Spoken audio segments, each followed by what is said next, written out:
We're back, and we've been talking a lot about that guy, Brandon Ayuk. Yep. Let's go to the board. Peter, go! Peter's trying to fight the power. Trying to fight the power. You know, what is it, Kenny Smith runs? I got too much stuff. Yeah. I'm a slow walk. Petey the Jet. I got a cool gait. That's Brandon Ayuk. I'm a big fan of Brandon Ayuk. I think he had his best year as a pro last year, and when Deebo Samuel went down with an injury, this guy led the 49ers offense. Brandon Ayuk wants to get paid, and he should get paid. But there's a lot of other people involved. Let's go through some of the faces that are going to play a role in whether Brandon Ayuk plays for this team or somewhere else. Okay. Let's see our first pair of gentlemen, these guys. Yeah, those guys matter. These guys matter a lot. Let's go through both of them. Kyle Shanahan drafted Brandon Ayuk, and when he drafted him, said he had him rated higher than any other wide receiver on his board. He was the guy that he wanted, and he has been effusive of his praise of Brandon Ayuk as a player. This guy was the general manager. If you go back to 2020 and you watch the reaction in that COVID draft, Kyle Shanahan's got his kids, his wife Mandy in the room, and he's fist pumping. He's so excited to get Brandon Ayuk. John Lynch, they show him in his house, in his basement, and he's fist pumping. They're so happy they've got Brandon Ayuk. They have been to 4 different NFC championship games in the last 5 years. This guy and this guy love this guy. So why haven't we gotten the money right? Well, let's see. Who else is important in this decision? This is Parag Marathe, okay? Parag is a guy that works with these guys for years. He is a president of the 49ers CEO title, where he deals with a lot of the money and how we can negotiate stuff. He is considered the best, if not one of the best, salary cap operators and businessmen in the NFL. Also plays a role with Leeds, the Premier League team overseas. He is just as important as these guys in making the whole pie fit. But who oversees the entire pie? Who else do you need to know?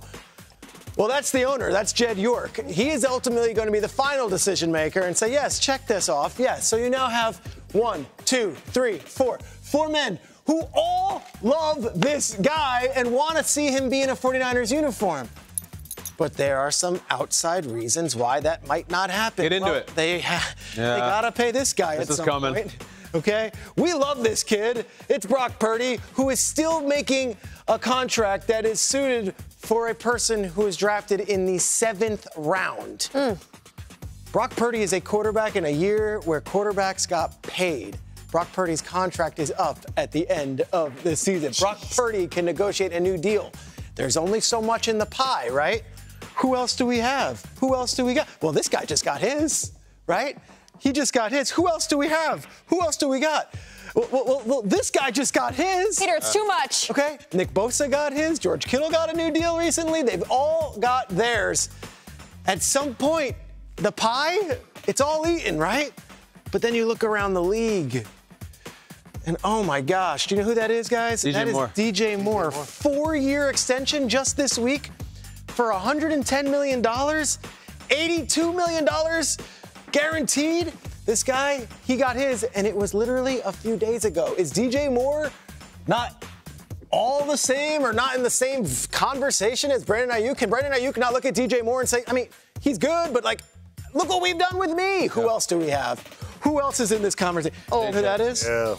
That's Justin Jefferson. Same draft class. Yeah.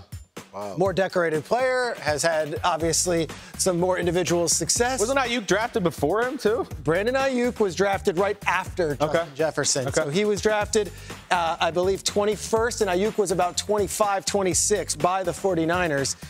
But here's the deal. When you're looking at that number from DJ Moore, and you're looking at a number for this guy right here, Justin Jefferson, $140 million contract extension. He's going to make $35 million a year. Brandon Ayuk's like, what about me? What about me? Who else do we have then? Okay. Oh, boy. That's Tyreek. Okay. Tyreek's 30. Tyreek is already on that other side for wide receivers. Tyreek just signed another deal himself, restructured. $65 million guaranteed, $90 million total, $30 million a year. Ayuk is like, guys, I'm not crazy here. Who else do we have? Peter. Okay, that's Omar Khan. Who's Omar Khan?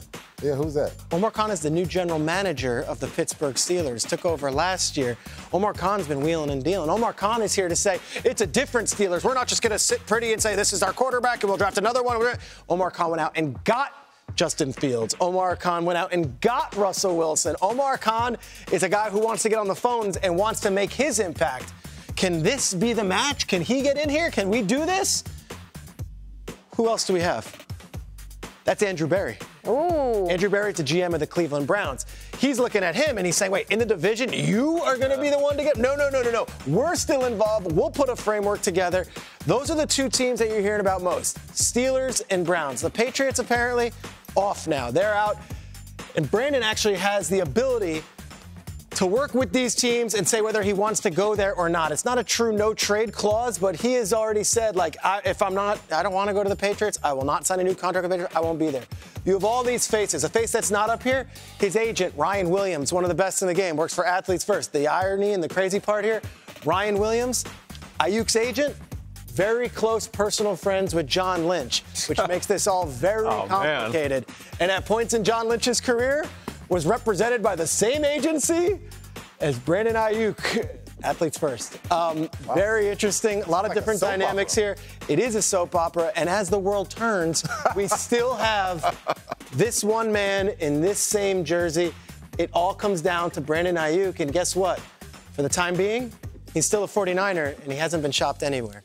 You know what's crazy to me? First off, that was an amazing. Nice job, Peter. You're back, baby. So much. You're back, baby. So helpful, Peter. Using the studio. Very helpful. You know, this is amazing because, you know, if the goal is to win a Super Bowl now for the oldest team in the NFL, which is the San Francisco 49ers as of today, like, why would they not try to sign one of their young players? And they've got $52 million of cap space. Like, I'm still trying to process all of that.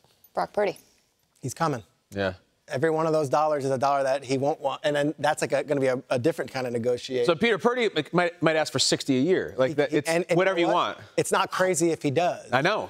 Especially if they have the success. It's really difficult to get all these guys paid. It seems like one person was the odd man out. And when you paid him, and then you got Bosa on defense, and you know that Hufanga's coming up also, they're going to pay him. I know that you're saying, well, what about him?